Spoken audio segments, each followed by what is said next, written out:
Ate Emma, nagkita na kami ng personal. Ayaw niyang magpakita ng mukha. Ang ganda-ganda nga. Ay, ang lakas ng boses ko.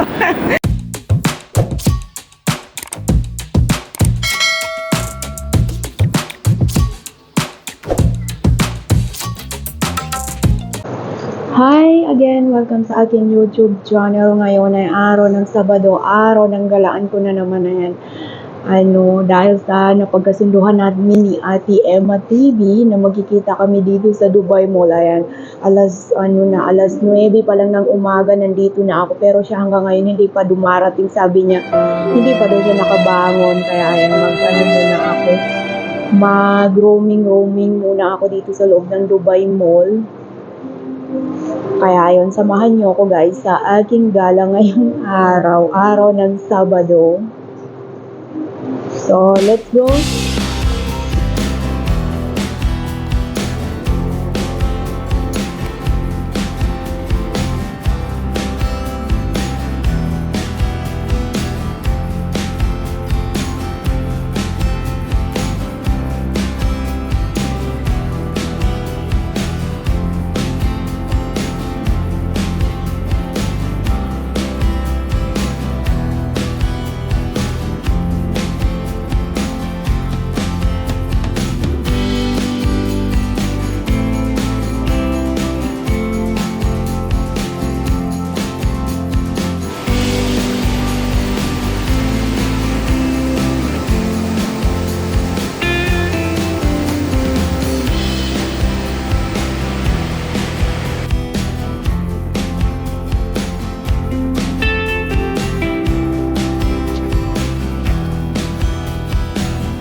So ayun, sa kakaantay ko kay Ate Emma, ayan, napapunta ako dito sa Max kasi parang ang dami nilang sale.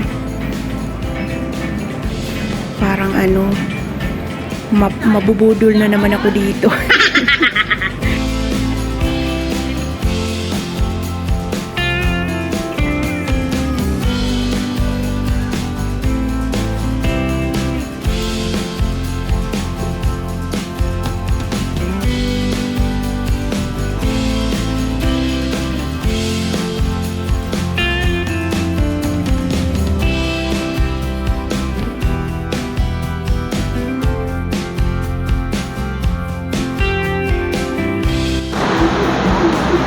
So ayun, nandito ako sa may Falling Water. Napag-usapan kasi namin na dito kami magkikita.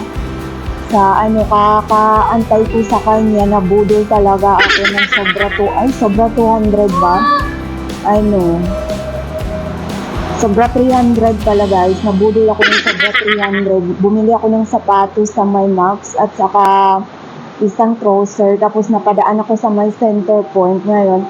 Napabili na naman ako ng polo at saka trouser. Wow! Kaya hindi muna ako magpapakita sa kanya. Mamaya magtatago muna ako bago ako magpakita. Nag-message na siya sa akin na hiningi niya yung number ko. Kaya binigay ko sa kanya yung number ko, pero hindi muna ako magpapakita. Ewan ko kung nakita ba niya yung TikTok ko o di kaya yung upload ko sa sa Facebook na ito yung suot ko. Kasi hindi muna ako magpapakita sa kanya.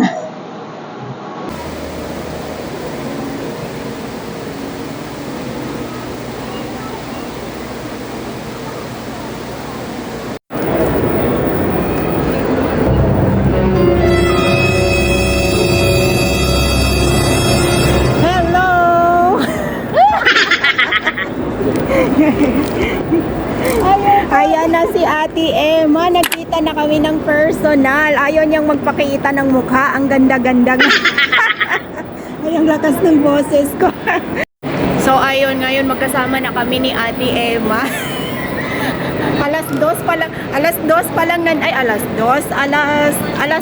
lang nandito na ako. Tapos sabi niya alas 12, nandito na daw siya. Samantala, ng oras na yun? Alas 2. Ayan, makikita ka na sa YouTube ko. Manood ka, Ate Emma. Bahala ka man.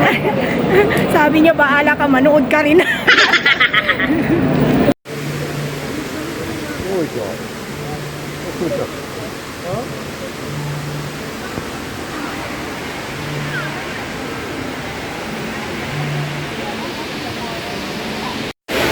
Ayan, pupunta kami sa baba kaya gusto nilang mabidyohan yung yung waterfall. Pero sa totoo lang hindi ako gumamit ng mic ngayon, baka hindi maririnig yung pagsasalita ko kaya ang maririnig lang yung galaskas ng tubig. Saan na si Ate Emma? Ay. Naiiwan si Ate Emma sa taas.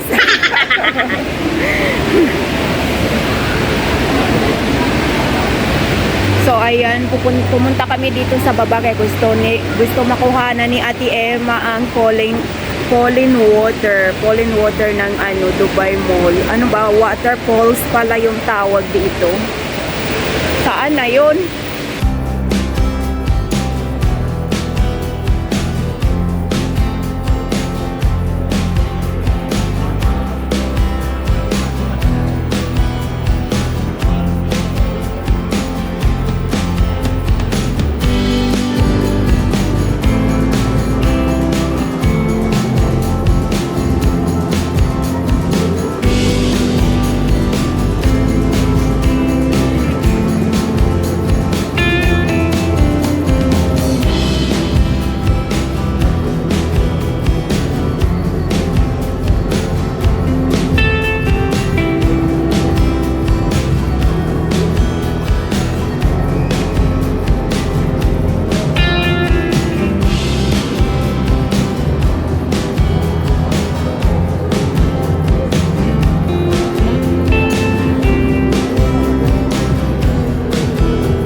Ayun, dahil sa nagutom ako sa kakaantay sa kanila, niyaya ko na lang sila na kumain dito sa may food court.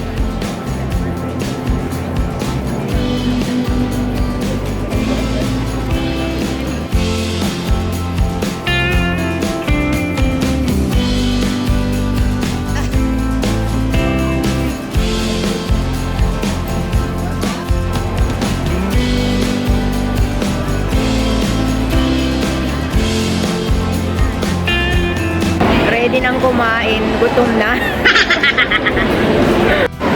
So, ayan, kakain na kami ni Ate Emma TV. Ayan, at dahil sa gusto namin ng pansit, pare-pareho kami ng order. Pamangkin ni Ate Emma pala. Si Ate Emma pala. Hello, Ate Emma. So ayan, hindi ko na ipapakita kung paano kami kumakain kaya gutom na ako. Dahil sa gusto nila puntahan yung may pakpak na pinapicturan ko, ayan, samahan ko sila. Ano, Ate Emma? Yung pakpak doon pa, lakarin pa natin hanggang doon. Oo, para Malayo pa eh. mag-exercise tayo. At least Ayan, mag-exercise daw sabi ni Ate Emma. Ako naman, nalibot ko na ito kaya alam ko na kung saan ako pupunta.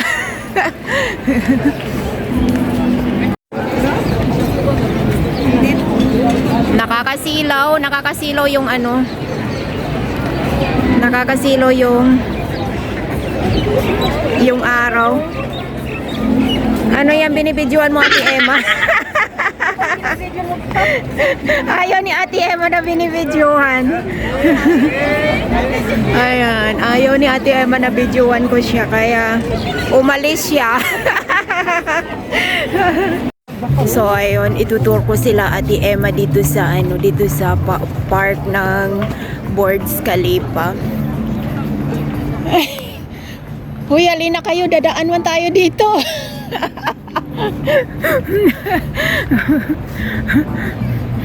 Dadaan tayo dito mamaya. Baka mag full storage na kayo. Marami pa tayong pupuntahan. Ayan, nandito kami guys sa ano sa park ng Burj Khalifa. Sa harap ng Dubai Mall. Ang pula-pula ng labi ko. So, while I am touring Ate Emma, ayan, mag-video-video muna ako. Para pati kayo, ma-tour ko na din. So, ayan, napakaganda talaga dito magpalipas ng oras, mag-relax. Hala, si Ate Emma, bakit hindi na gumagalaw? Ate, halika na! Sabi ko, halika na. Malayo pang lakarin natin.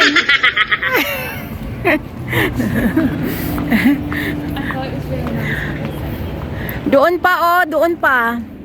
Tapos ano, may pila pa doon pag magpa-picture. Mga ganitong oras, maraming mga tao na nagtatambay dito, naglalakad-lakad. Kasi masarap dito mag-relax. Bukod na sa malamig ay napakaganda ng mga tanawin dito. Pero sa totoo lang, sobrang nilalamig na talaga ako. Hindi kasi ako nakadala ng aking jacket.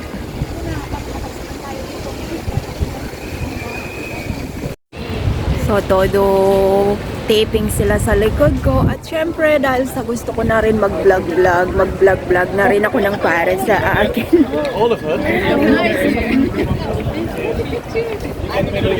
Marami talagang mga tao dito na naglalakad-lakad mga ganitong oras kasi bukod na sa napakaganda ng tanawin dito sa park ng Burj Khalifa ay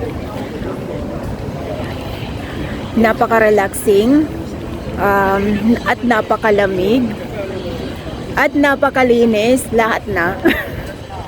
Pray lang po ito, wala po tong bayad pag pumasyal dito. Marami naman mapapasyalan dito sa Dubai na walang bayad.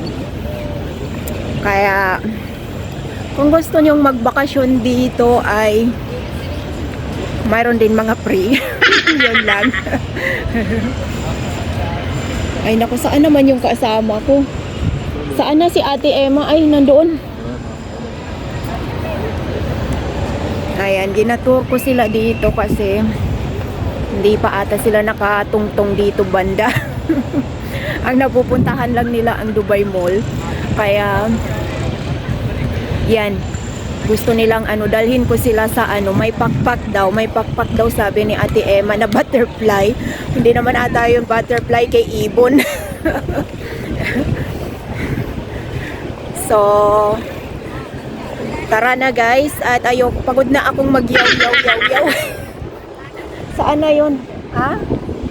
Oo, mahangin dito, masarap nga dito magtambay-tambay, kaso parang nilalamig ako ng bonggang-bongga. Ay, nasilaw ako. So, ayun, doon kami galing, tapos naglakad kami, umikot kami hanggang doon sa harap ng building na yan na napakatangkad. Tapos nandito na kami, naglalakad pa rin. Naglalakad pa rin. Ewan ko yung mga kasama ko kung sanay ba itong maglakad. Sa totoo lang, pag ako lang mag-isa, tinatamad ako maglakad. Pero kasi may kasama ako ngayon, kaya nawala yung nawala yung pagkatamad ko. So, dahil sa pupunta kami doon sa may pakpak na iyon, so kailangan pa namin maglakad pa ng sobrang layo pa. Hinihingal na ako. Tama ba yun, Ate Emma? Hinihingal.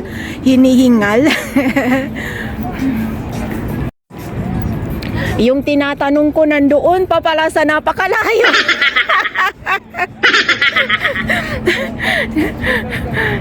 Kinakausap kita, Ate Emma, kala ko nandito ka sa likod ko, nandyan ka pa pala sa sobrang layo.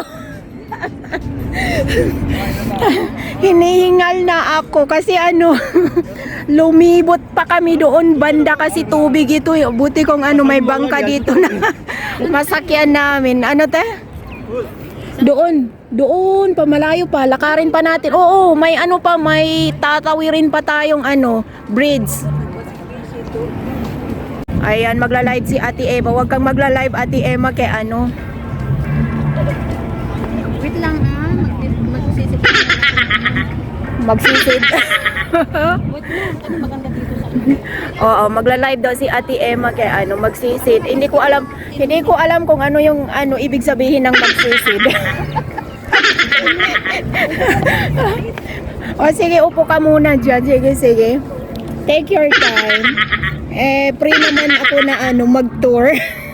Ipi-free ko kayo sa ngayon. Sa susunod may bayad na ang ano, pag-tour. Ay, may gana pa akong tumawa samantala pagod na ako. Alam nyo ba guys na pinaghintay ako nitong dalawa na to kaninang umaga. Dumating ako dito ng Dubai Mall alas 9 tapos dumating sila alas 2. Ayan, pati yung yaban ko naalisan na ng ano, decoration. Sige lang, mag-ano muna kayo dyan, mag-live muna kayo. Pero kung ako sa'yo ate, wag ka na munang mag-live. para mapabilis tayo ng lakad. So, ayun, nandito na kami sa tulay. Ito yung itinanong ko sa pamangkin ni Ate Emma kung ano ba ang ano, braids. Ano ba sa Tagalog yung braids? Tapos sabi niya tuloy. Tuloy. Tulay. Ayan, nagkamali na ako. Hindi kasi may mga Tagalog na alam ko pero minsan nakakalimutan ko kaya ano, nagsigurado ako. Ano ba yung ibig sabihin ng braids? So ayun, may bangka nga pala dito guys. Kung gusto niyo ng mangisda, mayroon din ditong isda. Ay, hindi, biro lang. So, di ba napakaganda dito sa ano, sa labas ng Dubai Mall. I mean, sa park ng Burj Khalifa. Yung tubig na napaka-asul. So, ayan. Masyado na akong napagod. At si Ate Emma ay nagla-live kaya natatagalan kami sa paglalakad namin. So, ayan. Ipapakita ko na lang sa inyo yung mga nadadaanan namin papunta doon sa ano, doon sa pakpak na gustong puntahan ni Ate Emma. So ayan, baka naman gusto nyong mag-upo dyan. Kahit siguro hindi customer, pwedeng umupo dyan. Sino yan? Ayaw mo yan. Uy, may pila do. Malapit na tayo. Oh, may pila na oh. Ayan. Ano, walang pila. Hindi, may pila yan. Gusto nilang ano, kuna ng ano yan oh. Oh, yeah. Gusto nila kuna ng picture yung parang lumilipad sila. Maganda sa picture pero sa personal hindi naman yan maganda. Pero sa ano, sa picture maganda yan siya. Lalo na pag magaling yung ano, magkuha. O di kaya sa video, magaling mag-video yung magkuha. Maganda ang kuha niyan. Pero sa personal din naman yan maganda kahit na pinipilaan nila. So ayan, nandito na kami sa may pakpak na ano, gustong papicturean ni Ate Emma kaya hinihingal na talaga ako. Kung hindi lang dahil sa gusto nila magpa-picture dito, ayokong pumunta dito kaya ano. Kailangan mo pang magpila bago mo marating yung ano na yan, yung pakpak na yan. So, ganyan kahaba ang pila oh. Ayan, ang dami kasing nagpapapicture dyan. Ayan, pila-pila dyan. Ang nabigyan ko iba kasi ikaw kung saan ka nagumala kaya ayan, hindi na kita binigyan. Hindi.